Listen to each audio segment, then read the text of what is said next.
It's September 14th, 2025, and today we're going to take up a koan from the Hekigan Roku, the Blue Cliff Record, a collection of 100 koan that were compiled by two Chinese masters around the early Sung dynasty, just following the Tang dynasty.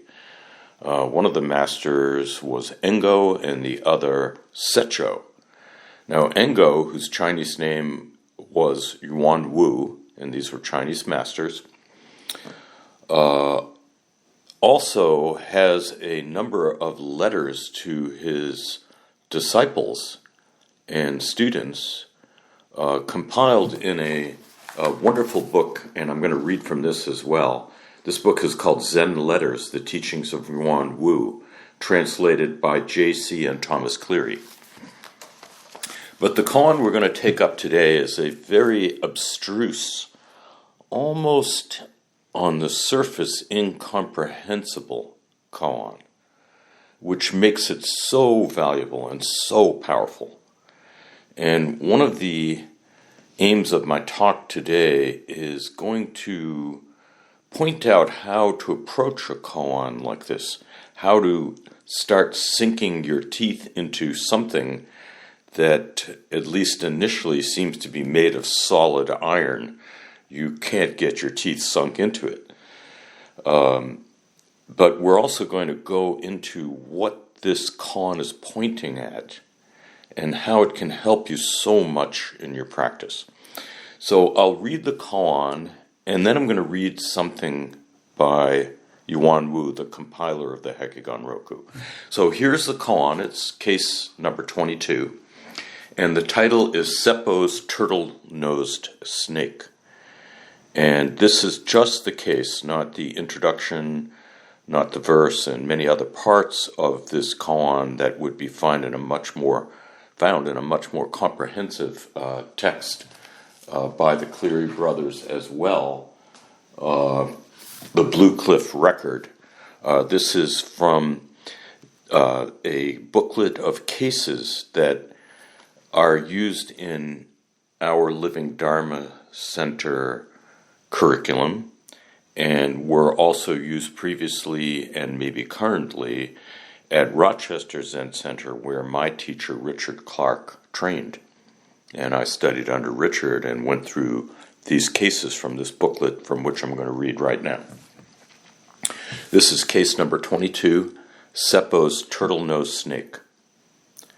Seppo, a Zen master, speaking to an assembly, said, "There is a turtle-nosed snake in the South Mountain. You should take a good look at it." Choke, this was a younger, either advanced student or young master, said, "In the temple today there are people who are losing their bodies and their lives." Later, a monk related this to Gensha, another advanced practitioner, who said, "Only Brother Ryo," and this was a nickname of Choke, who made the comment just before this, said, "Only Brother Ryo can answer like that. As for me, I am different." "How are you different?" asked the monk. Gensha said, "Why only in South Mountain?" Umon, who eventually became a great Zen master of the Tang dynasty, who was at this time an advanced Zen student, monk, Umon took his staff and threw it down in front of Seppo, making a gesture of fright. That's the koan. I'm going to read it one more time without the extra commentaries, just so you get the flow of it. So this is Seppo's Turtle-Nosed Snake. Seppo, speaking to an assembly, said, "There is a turtle-nosed snake in the South Mountain. You should take a good look at it." Choke said, "In the temple today there are people who are losing their bodies and their lives." Later, a monk related this to Gensha, who said, "Only Brother Ryo can answer like that. As for me, I am different. How are you different? Asked the monk. Gensha said, why only in South Mountain? Umon took his staff and threw it down in front of Seppo, making a gesture of fright. And that's the case. Now, before we take this up, I want to read something from Zen letters. These are letters written by Yuan Wu, one of the two compilers of the Hekigan Roku. And he says here, all the Buddhas and ancestral teachers awakened to this true source and penetrated clear through to the fundamental basis. They took pity on all the sentient beings sunk in the cycle of birth and death, and were inspired by great compassion. So they appeared in the world precisely for this reason. It was also for this reason that Bodhidharma came from the West with a special practice outside of doctrine. The most important thing is for people of great faculties and sharp wisdom to turn the light of mind around and shine back and clearly awaken to this mind before a single thought is born. This mind can produce all world-transcending and worldly phenomena. When it is forever stamped with enlightenment, your inner heart is independent and transcendent and brimming over with life. As soon as you rouse your conditioned mind and set errant thoughts moving, then you have obscured this fundamental clarity. So the key in what I just read, written by Yuan Wu, is this statement: the most important thing is for people of great faculties and sharp wisdom, and included in this are all of you listening to this right now, to turn the light of mind around and shine back and clearly awaken to this mind before a single thought is born. Okay. So that is a pointer which we're going to use now to take a very, very close look at this 20-second koan in the Hekigan Roku. So Seppo was a wonderful Zen master, and he was speaking to an assembly, and he made this strange comment. There is a turtle-nosed snake in the South Mountain. You should take a good look at it. How would we approach this line here? How are we going to begin to grapple with this amazing, profound koan? So he makes this statement about a turtle-nosed snake. So what kind of snake is this? And he says in the South Mountain. So what is this South Mountain? And what does he mean when he says, you should take a good look at it?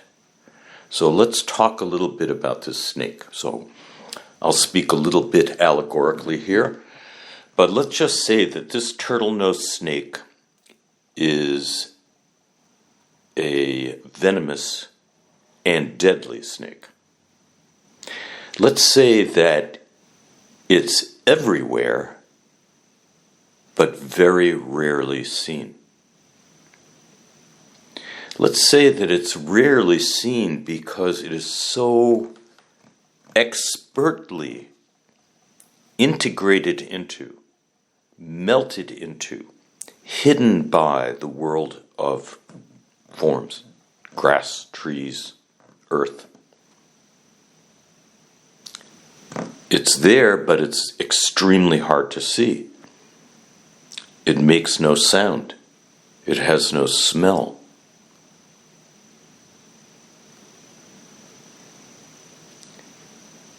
It seems to be invisible, but then again, It's right there, it's just that you can't see it. The only way to see it is to get very, very, very close to this snake. You have to get so close to this snake that it will inevitably envenomate you. Let's put that in quotes. This envenomation will kill you. Now, getting a feel for this, okay, so there's something that's right here. South Mountain was right next to Seppo's monastery. And very often they would name monasteries and even Zen masters after a mountain where they lived. So South Mountain was right where Seppo and his monks and this monastery were located. Okay, and he said there's a turtle-nosed snake in South Mountain. There's this rarely seen, mysterious, hidden snake. It's venomous. And you should take a good look at it. Like, get really, really, really close to it. As close as you can.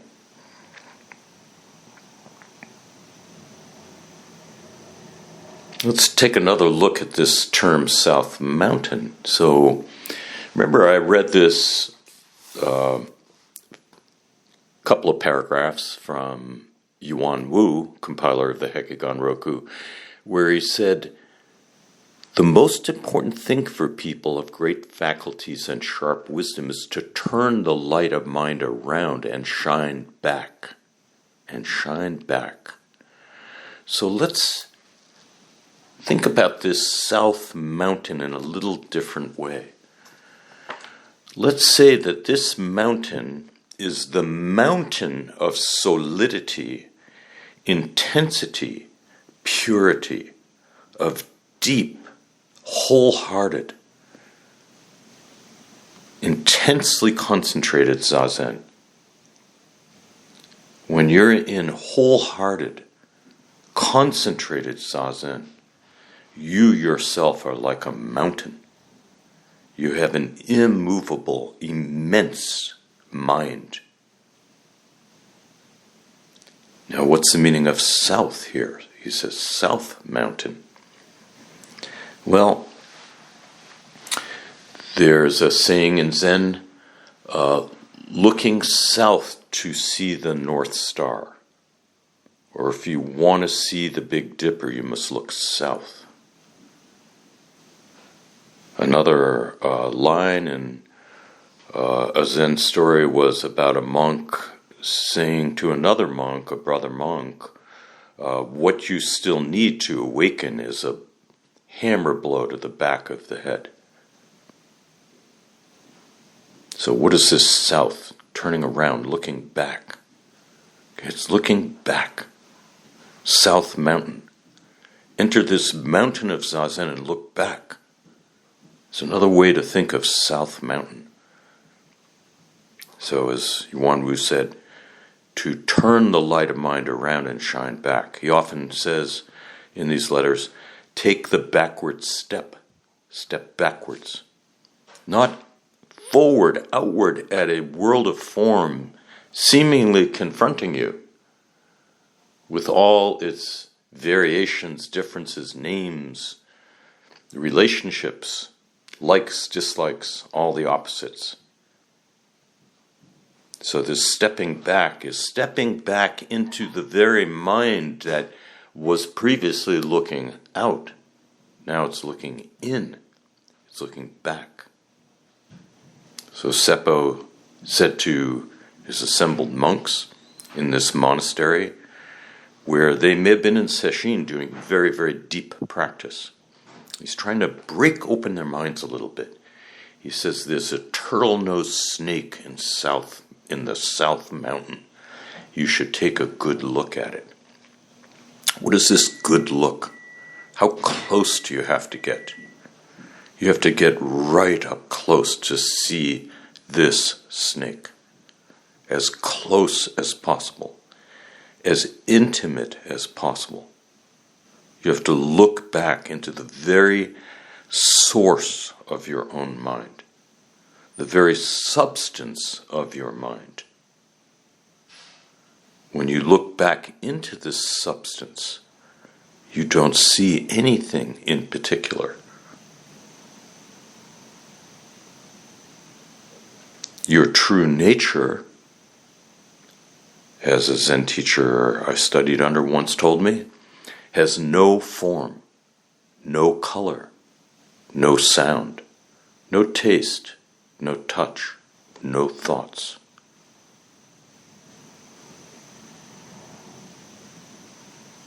You can't see it, you can't hear it, you can't feel it. But the very looking is it, the very looking. If you're looking to see something, looking to smell something, hear something, you can't find its essence. But the looking itself is it. So you look into the looking.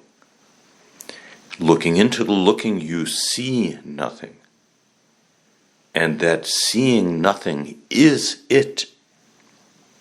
It has no limitations, no borders, no particularities. In Buddhism, it's called empty. It's empty of all those particularities. Therefore, any particularity can appear in it, just like on the surface of a mirror that reflects perfectly, but doesn't superimpose anything on the reflections in its surface. This is that turtle-nosed snake.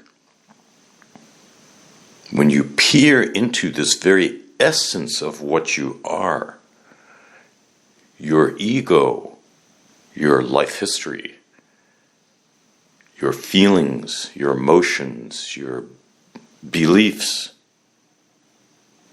they're not there. They're gone. You're there, but they're gone. What you is there? What you? When you look back in this way. So the second phrase in this koan is choke, making a comment. Now choke is one of the monks in the assembly to which Seppo is speaking. And choke speaks up here, and he says, in the temple today, there are people who are losing their bodies and their lives. This is the clue. This is the handhold. This is the place into which you can begin to sink your teeth into this seemingly incomprehensible koan. So Seppo said there's a turtle-nosed snake in South Mountain. You should take a good look at it. Get up really close. South Mountain, looking back, take the backward step. Look into the looking before any particularities appear and arise. Look into the very essence of mind itself. How can you do that? Because you are this mind. You are this mind. It's not outside. It's not objective. It's purely subjective, purely.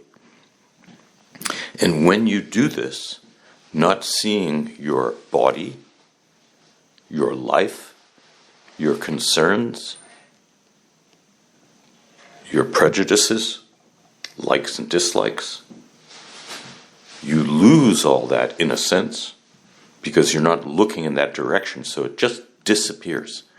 It's only there when you're thinking about it.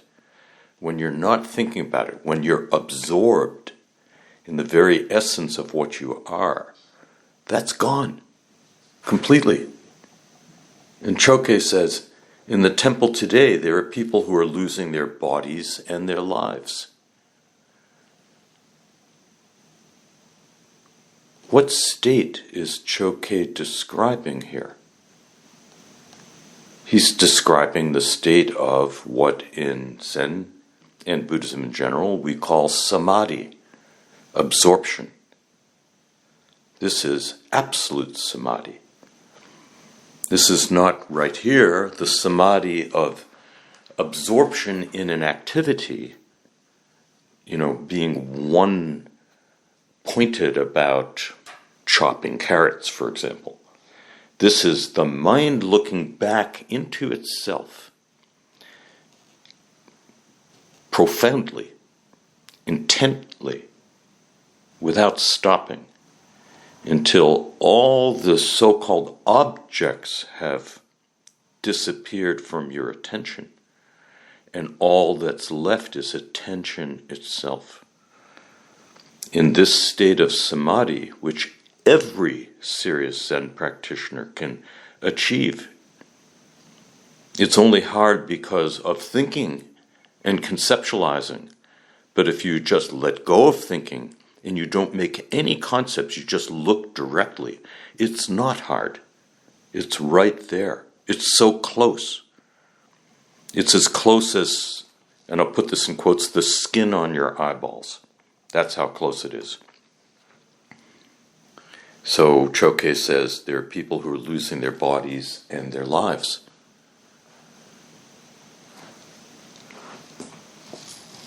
So what is another Zen master? This is a great Zen master, Hakuin, who revived Rinzai Zen I believe in the 1600s.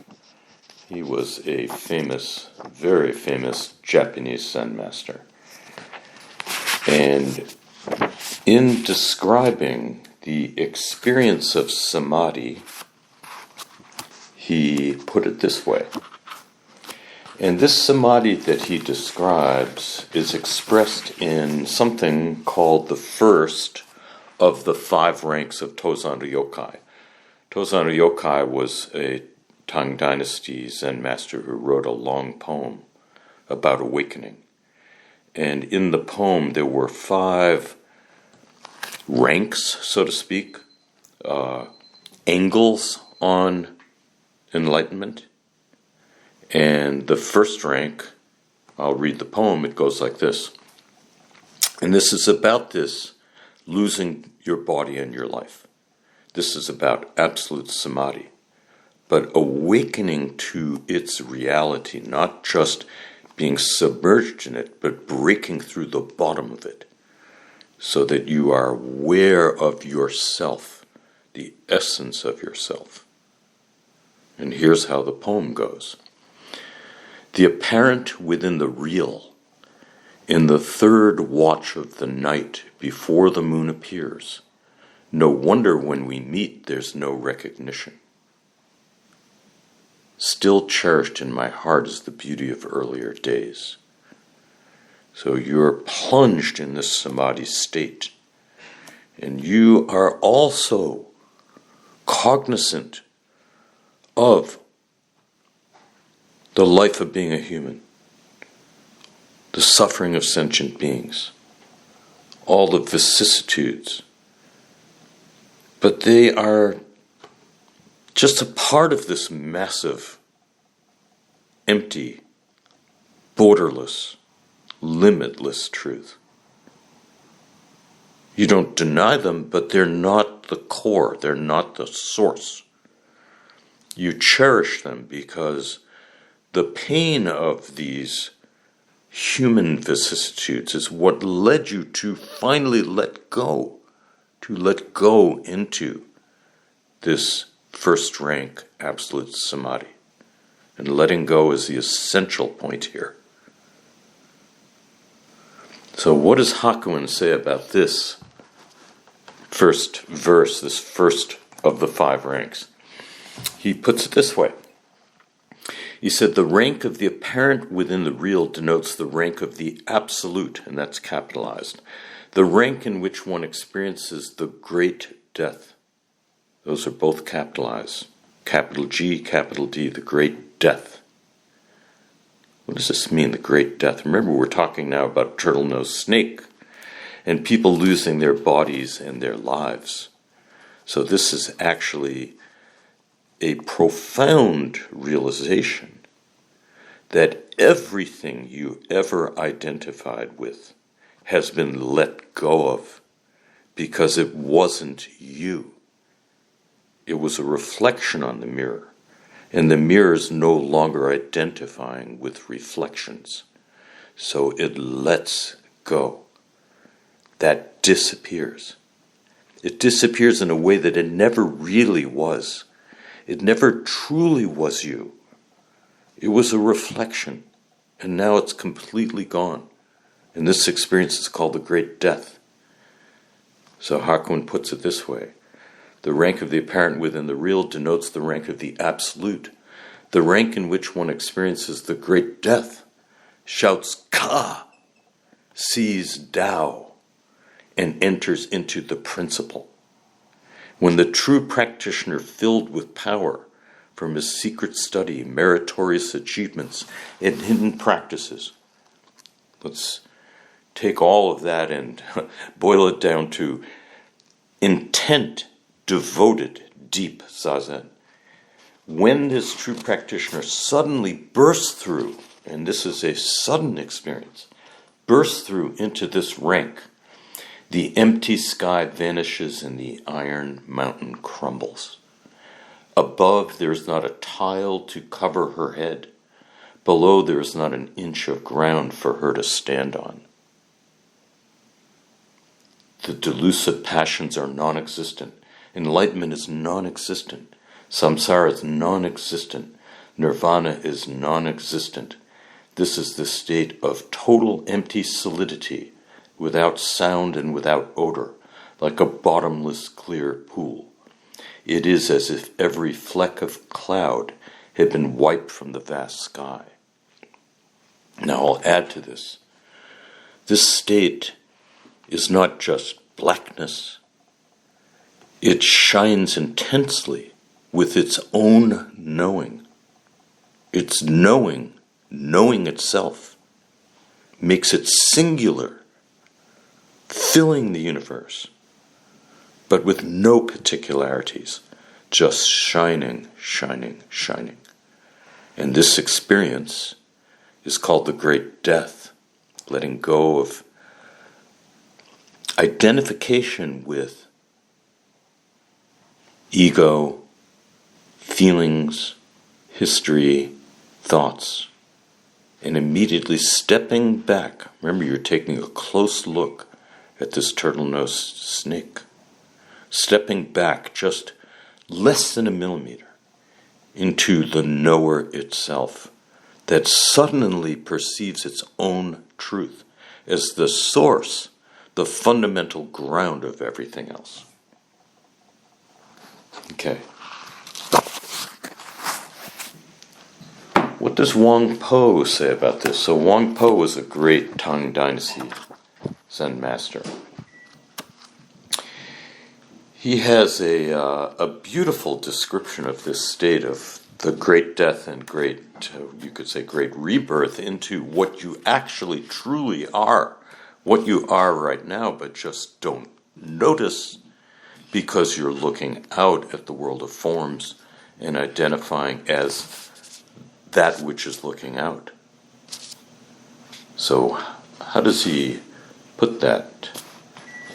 He says it this way. This is from the Zen Teachings of Wang Po, a wonderful, wonderful book translated by John Blofeld. So he puts it this way. This turtle-nosed snake, of which one should take a good look at, according to Seppo. So he puts it this way. Our original Buddha nature, you can call it Buddha nature, true nature, suchness, it, the truth with a capital T.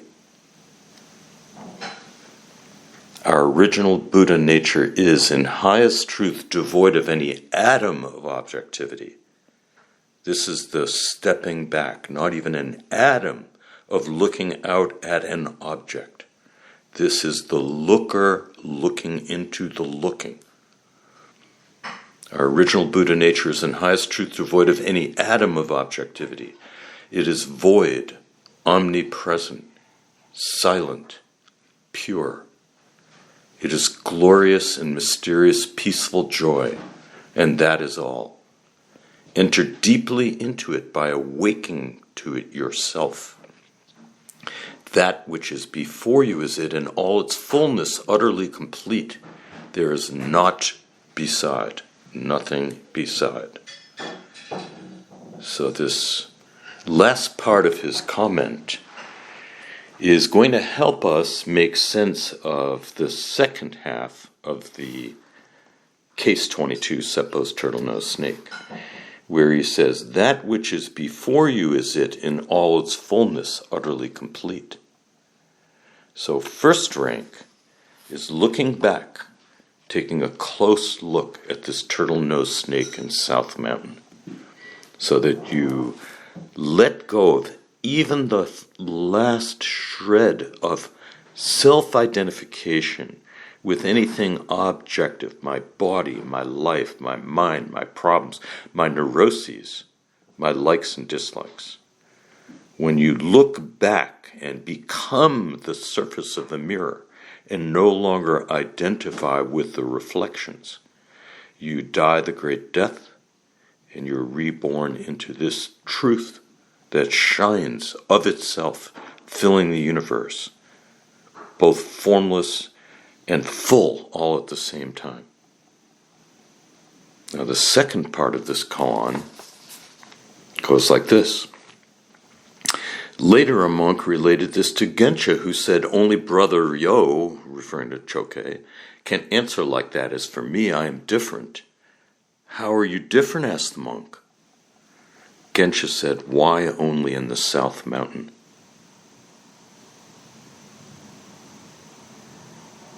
So it's a problem when, having had this experience of absolute samadhi, the great death, utterly letting go of any objectification of what you might have previously mistaken as yourself, into the freedom of absolute samadhi,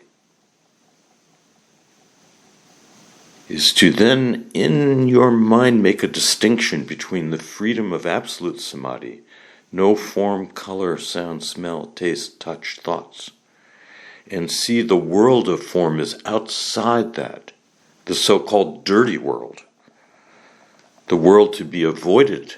Let me just go back into my absolute samadhi. And people who do this become trapped by the samadhi. They become addicted to the samadhi. They become like what Hekigan referred to immediately following this description of first rank. He says here, too often the disciple, considering that his attainment of this rank is the end of the great matter, in other words, the full curriculum of the full extent of training towards Buddhahood. Too often the disciple, considering that his attainment of this rank of absolute samadhi is the end of the great matter, in his discernment of the Buddha way complete, clings to it to the death and will not let go of it. Such as this is called stagnant water, Sen. Such a man is called an evil spirit who keeps watch over the corpse in the coffin. And then Hekigan goes on to say, even though he remains absorbed in this state for 30 or 40 years, he will never get out of the cave of self-complacency in the inferior fruits of pratyeka Buddhahood. Therefore it is said, he whose activity does not leave this rank, doesn't graduate from, doesn't learn to re-enter the world of form with this new perspective of not being an entity with characteristics separate from the world passing through time, but yet immersed in the world attentively in a positive samadhi. Someone who doesn't leave this first rank sinks into the poisonous sea. Okay, so coming back again to the koan, Gensha said, why only in the South Mountain? He's pointing this out. So Choke made the comment, in the temple today, there are people who are losing their bodies and their lives. Choke here is talking about himself. He's saying, I've had this experience.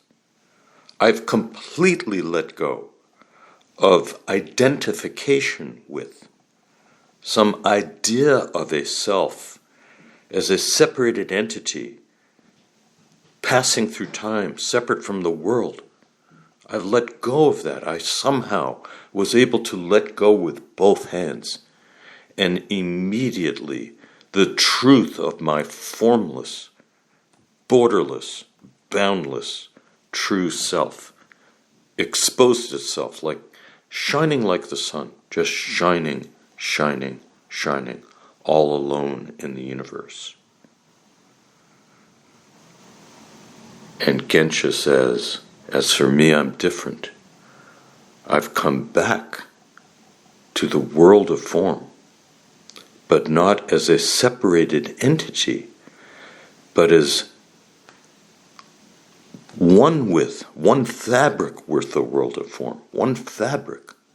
No longer am I a separated entity. Yes, there's Gensha there, there's my body, there's my personality, there are my feelings, my emotions, but there's no dividing line.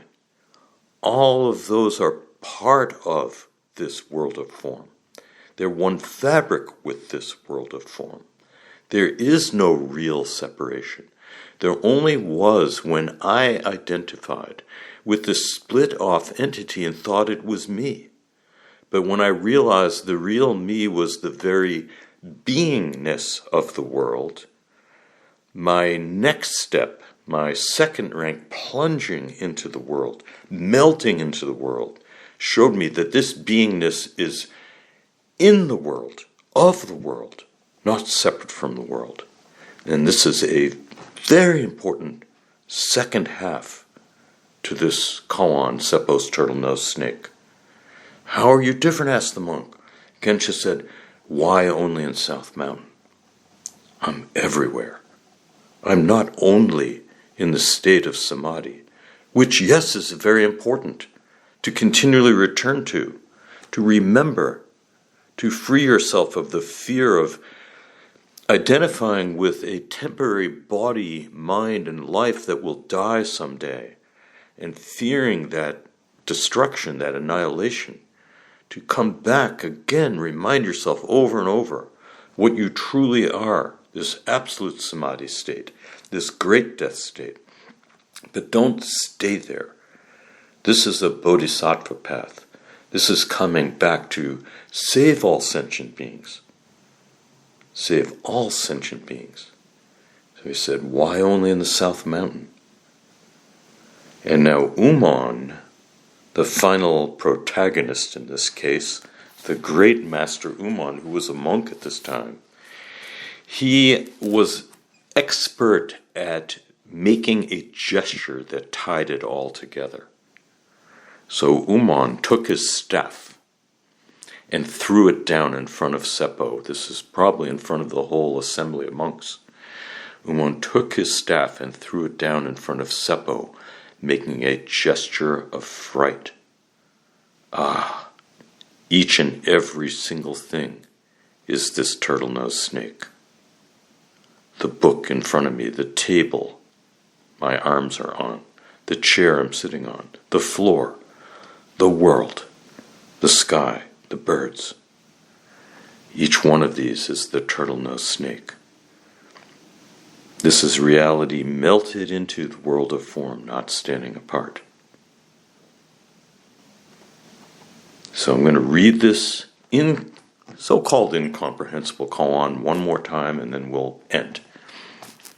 Now that we have a better perspective on it and the ability to sink our teeth into this impenetrable koan. Seppo's turtle-nosed snake, case 22. Seppo, speaking to an assembly, said, "There is a turtle-nosed snake in the South Mountain. You should take a good look at it." Choke said, "In the temple today, there are people who are losing their bodies and their lives." Later, a monk related this to Gensha, who said, "Only Brother Ryo can answer like that. As for me, I am different." "How are you different?" asked the monk. Gensha said, "Why only in South Mountain?" Umon took his staff and threw it down in front of Seppo, making a gesture of fright. So here, I'll say one more thing. Umon takes an action. He becomes this situation. This is not intellectual. This is not conceptual. This is direct experience. This is what Umon is pointing out. Okay, so we'll end there today.